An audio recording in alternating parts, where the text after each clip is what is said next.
What World of Warcraft has learned from Final Fantasy XIV. Hello everybody, I am Jmulls of Jmulls Gaming, and look, yeah, I understand I originally said this was going to be a two-part series. One video on what Final Fantasy XIV can learn from World of Warcraft, and another video on what World of Warcraft can learn from Final Fantasy XIV, because I love MMORPGs, and I love talking about MMORPGs, and I love these two games in particular. But as I was working on the video about what WoW can learn from Final Fantasy XIV, I just kept thinking of ways that it already has, at least to some degree. And I want to focus this video on those elements, what World of Warcraft has learned from Final Fantasy XIV, how it's maybe implemented various ideas and philosophies into the game, and if that's made World of Warcraft a better game or not. I got back into WoW at the end of November, and I was disillusioned with the game for the longest time, but the war within managed to pull me back in, and it thoroughly sinked its claws within me. Like legit, I kind of feel like a kid again playing WoW for the first time. And I think a lot of the reason why is because, in no small part, of the inspiration the modern formula for WoW received from Final Fantasy XIV. So what are those elements? And let's just get right on into it. I think the biggest inspiration WoW has received from Final Fantasy XIV is a philosophical one, letting the player play the game the way they want to.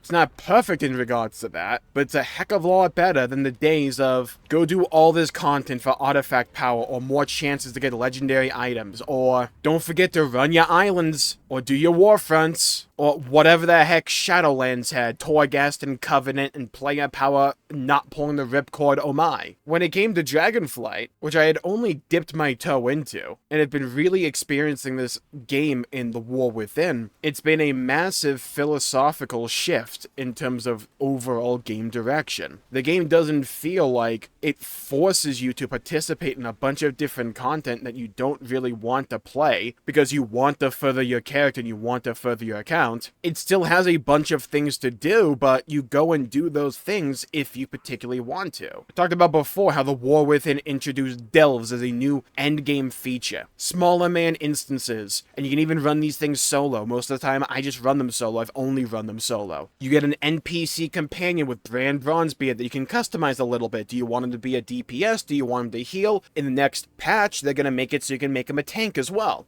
Swap out some curios on him to augment the abilities he can bring to the table. Run these like short dungeons called delves that normally have a gameplay gimmick, and each delve has a few gameplay variations to change up the flow. And at the end of it all, you can acquire some nice loot. Not the best loot in the entire game, and then making some changes in that regard when it comes to the next patch as well, and iterating on this concept. But the idea of delves is to be a new mainstay, a new pillar of the World of Warcraft endgame that used to be just solely dominated by either high-end PvP, Mythic Plus, or high-end raiding. Now delves stand right there alongside them. It's not the perfect system, but they are tinkering with it. They're iterating on it. But if you don't like delves, you don't have to do them. They're only really valuable on a fresh alt to get them sorta squared away initially, but like you still don't have to do them. If you just want to go do raiding, you can just go do that. If Mythic Plus, the high-end dungeon content in World of Warcraft, is your jam, it's your bread and butter, it's your meat and potatoes, it's your cheese and the baguette, you can just go do that if you want to. You'll not acquire more loot in your Great Vault each week, you'll simply get more options, and then pick the one piece of gear you want to acquire that week, and if nothing strikes your fancy, you can exchange it all for just some tokens,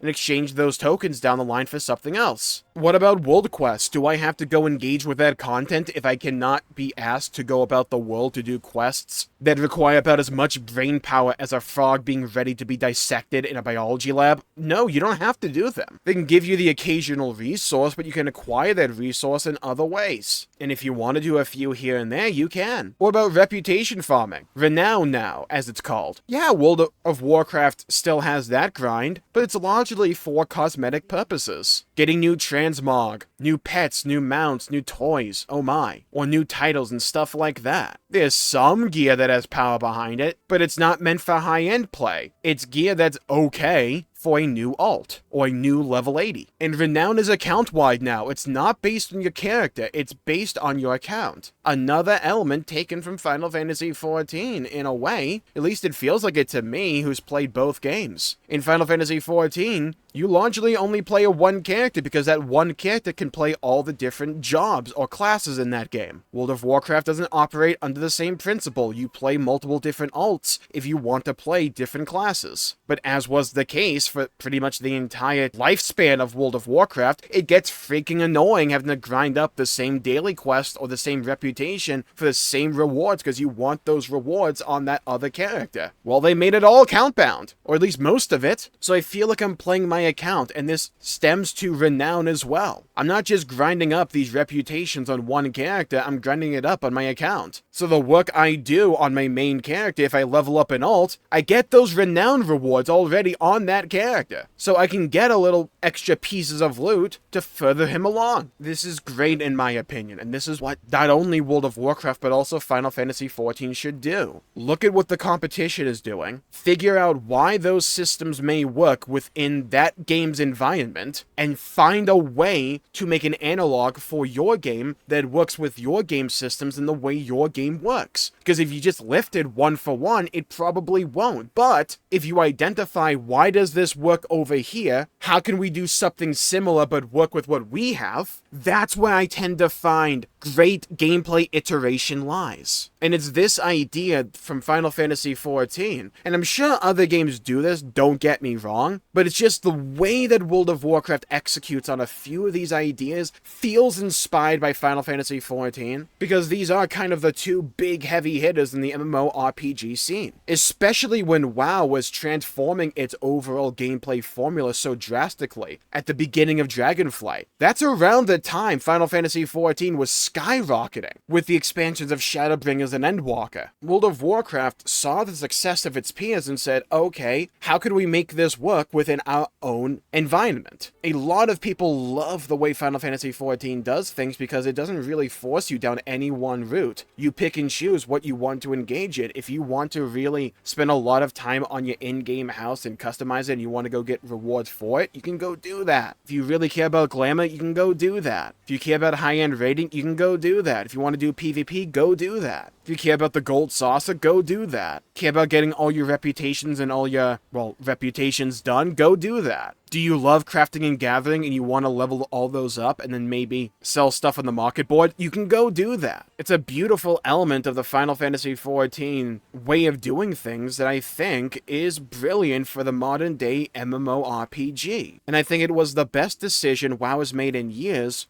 to get rid of that older philosophy where they felt compelled to make a new system for each expansion and then force you to participate in it for player power and or cosmetic progression. That was tiring. It felt like chores. It made the content worse and eroded the game state over each expansion. And then they changed it all up for this modern design, and it's not perfect, but no game is perfect. I love Final Fantasy XIV, but that game has its issues as well that I've talked about in the past, but also a lot recently. And World of Warcraft is in a far better direction, but it's not perfect either. And there's a lot that can be better and should be better. And I think Blizzard knows this because they're trying to iterate on these ideas to make them better. They're trying to tinker with Mythic Plus. I don't think they're going far enough, but again, we go back to the design philosophy of modern World of Warcraft, which feels heavily inspired by Final Fantasy XIV. If I don't like Mythic Plus, I don't have to do it. And it can be left for those who do enjoy it. And maybe down the line, I decide I want to try it out, and maybe I fall in love with it, and then maybe I can participate in that content down the line. That is the beauty of the modern design philosophy. And while we can get bogged down in negativity, because let's be fair here, let's be completely honest, there is no one in this world that hates World of Warcraft more than World of Warcraft players. I didn't coin that phrase, it's been around for years. And there's a reason. I understand it. Believe me, I've played this game since Cataclysm. And there's a bunch of things we can get on World of Warcraft about right now that aren't good, that should be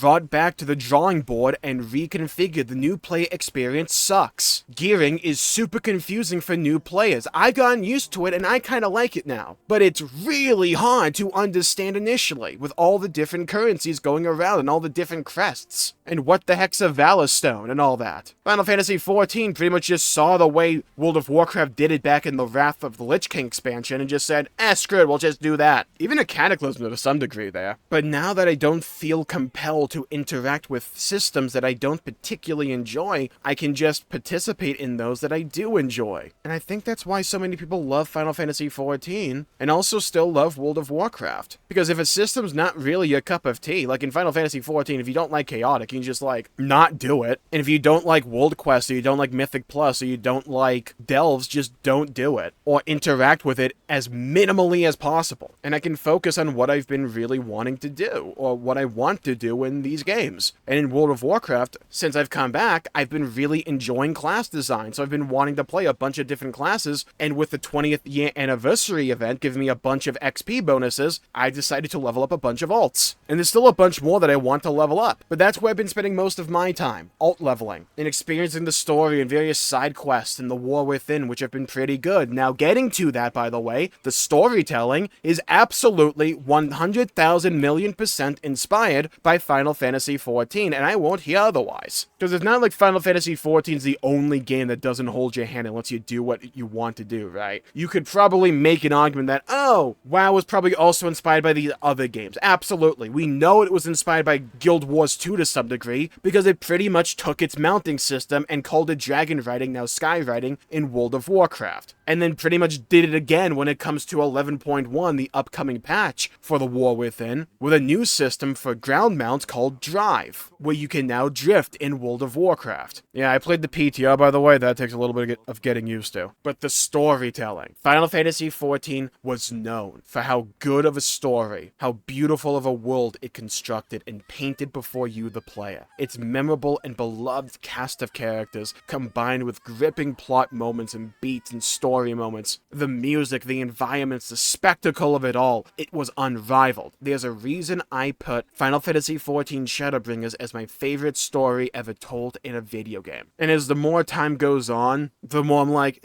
maybe Nier is still my favorite in that regard as well. I adore the stories they told and crafted in Final Fantasy XIV, but before I played Final Fantasy XIV, I was enthralled with the narrative and the world of Azeroth and the World of Warcraft mythos. I loved it all. I watched all those YouTube videos of years gone by of people breaking down each new book and the new story. I watched those novel videos. I watched those Smoking Gamer videos. I was there. I loved them. I read those books as well. I remember when Tides of Darkness as a book came out, and I read it on a weekend on vacation, and I loved it from start to finish. It was great. And the storytelling in-game, well, let's just say World of Warcraft wasn't known for that. Translation, it was crap. Then I played a little bit of Dragonflight when I decided to come back a little bit for Mob Remix and dip my toe back in. Wasn't thrilled with the story going on there. It didn't grip me. Some of the side quests, though, were pretty well told, and that caught my attention. Then the War Within, embracing a lot of the aesthetic design choices of older Warcraft lore. I really like that stuff. Nerubians, Light Darkness, the whole stuff with the Arathi, Hollowfall, all the Dwarven and Earthen stuff. I love that kind of stuff. Up my alley. 2 thumbs up. You got me in the door. I'm looking around. I want to get a booth here. Then I played the War Within, and they've taken far more care and attention at crafting a well-told story within the game. It's not perfect. It's not. But Final Fantasy XIV showed a lot of people out there. I'm not saying it's the only MMO that has a good story, but I'm saying it showed a lot of people that the excuse that World of Warcraft utilized for the longest time, that you have to forgive its storytelling because of the MMORPG,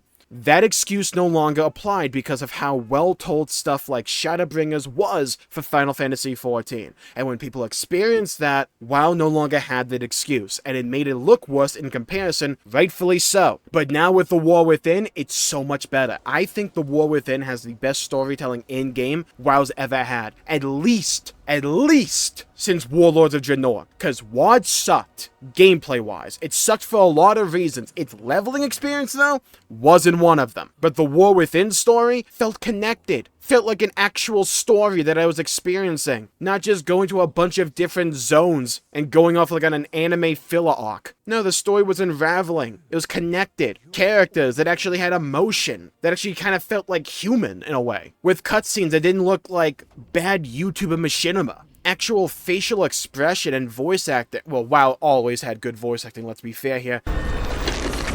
You speak of justice, of cowardice.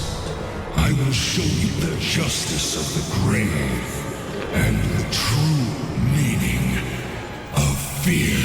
With just a few notable exceptions. Hello, Dragonflight. But again, would I compare it to stuff like Shadowbringers or Endwalker? Probably not. Would I say that I enjoyed the story of the War Within more than I did the story of Dawntrail? Yes. Do I think it was also better told than Dawntrail? Yes. Do I think Final Fantasy XIV can recapture the glory that it once had in terms of storytelling, at least through my eyes? Yes, I'm optimistic for its future. This is not a video meant to put down Final Fantasy XIV. That is not what this series is to be about. Same with World of Warcraft. As I've said before, I love both of these games. And I think WoW hit its bottom. It bottomed out, and it was forced to adapt and evolve, and to look at its competition, realize why they were doing so well, what they were doing so well, and how it could implement those ideas into its experience. And the storytelling of World of Warcraft has drastically improved. It can get better, it should get better, but I never thought, if you asked me when I left World of Warcraft, near the beginning of Shadowlands, completely down and out on the game, on the story, on all of it, if you asked me then, if I thought within a couple of years it would get to this level, I would never have even given you the time of day. To me, it's genuinely impressive. I still think WoW needs to be a little bit more cool with a lot of its story beats and moments and characters, but it's a far better direction than where it was. And I think it took inspiration from Final Fantasy XIV in this regard, to focus more on its story, to focus more on its world, on its characters, on its storytelling in-game, and not just relegate it to Wowhead data mining or the occasional novel. You can still have those things, but tell the story well within the game, and you can capture the hearts and minds of way more people by doing so. And it's not just the main story. A lot of these side quests stories can be hit or miss, but dude, when they hit, they can be really good and emotional. Like helping a little girl commit genocide against fish people because they massacred her entire family. So she just follows you around as you slaughter all the fish people and goes, yeah, kill them, kill those fish people, yay! Or you help an earthen who is losing his memories quickly, and you help him perform his final act so that he can pass on peacefully and to fulfill his final wish. Those are a couple examples, a couple of the standouts